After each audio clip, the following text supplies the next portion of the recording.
I never made it, but I know what it takes. I'm motivated by ஜாங்கிரிக்கு அரை cup உளுத்தம் பருப்பு நல்லா கழுவி 2 மணி நேரம் தண்ணியில் ஊற வைக்கணும்.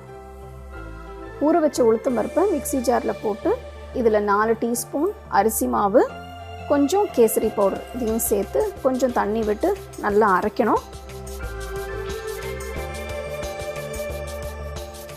மாவு கொஞ்சம் கட்டியாக இருக்கணும், ரொம்ப தண்ணியாக இருக்கக்கூடாது. அதனால் பார்த்து தண்ணி ஊற்றி அரைங்க.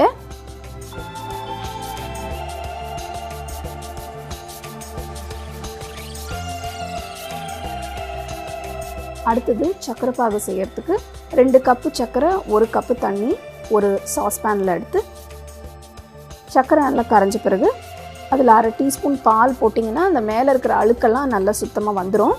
ஸோ இது ஒரு டெக்னிக். சர்க்கரை எல்லாம் நல்லா கரைஞ்ச பிறகு இப்போ பார்த்தீங்கன்னா உங்களுக்கு பாகு நல்லா சேர்ந்து வந்திருக்கு. இதில் கொஞ்சம் ஏலக்காய் பொடி, 1 டீஸ்பூன் ரோஸ் எசன்ஸ் இல்லைனா ரோஸ் வாட்டர், இது ஏதாவது ஒன்று போடலாம். உங்களுக்கு இது வேண்டான்னா கூட போட தேவையில்லை, பட் இது போட்டால் ரொம்ப நல்லாயிருக்கும். அதை போட்டு மிக்ஸ் பண்ணி வச்சுருங்க. சர்க்கரை பாகு ரெடி ஆனோடனே எடுத்து வச்சுருங்க தனியாக ஒரு பவுலில். அடுத்தது ஒரு ஜிப்லாக் பைலையோ இல்லைனா ஒரு பால் கவர்லேயோ ஒரு சின்ன போட்டை கட் பண்ணி இந்த மாவை அதில் போட்டு டைட்டாக வச்சுக்கோங்க.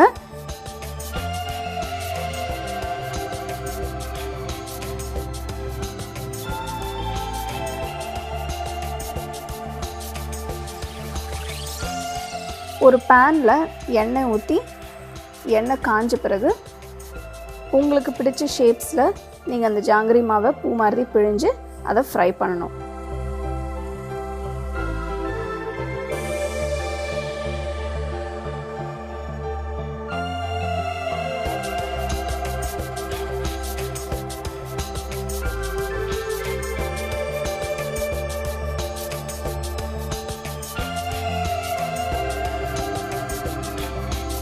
ஸோ 2 பக்கமும் நல்லா ஃப்ரை ஆன பிறகு அந்த ஜாங்கிரியை எண்ணெயிலேருந்து எடுத்து சுகர் சிரப்பில் போட்டுருங்க.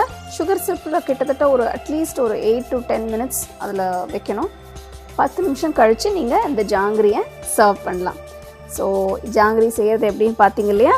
ஸோ இதை குயிக்காக ட்ரை பண்ணி பாருங்கள், உங்கள் வீட்டில் எல்லாருக்கும் கண்டிப்பாக பிடிக்கும். ஜாங்கிரி செய்கிறது எப்படின்னு பார்த்தோம். நம்ம இது ரொம்ப கஷ்டம்னு நினச்சிருப்போம், ஆனால் பார்த்தீங்கன்னா ரெசிபி பார்த்தீங்கன்னா ரொம்பவே ஈஸி. இது நீங்கள் வீட்டில் செஞ்சு ஈவினிங் ஸ்நாக்ஸ்க்கோ இல்லை டப்பாவில் போட்டு வச்சிங்கன்னா பசங்க ரொம்ப விரும்பி சாப்பிடுவாங்க. ஸோ கண்டிப்பாக இந்த ரெசிபியை நீங்கள் ட்ரை பண்ணி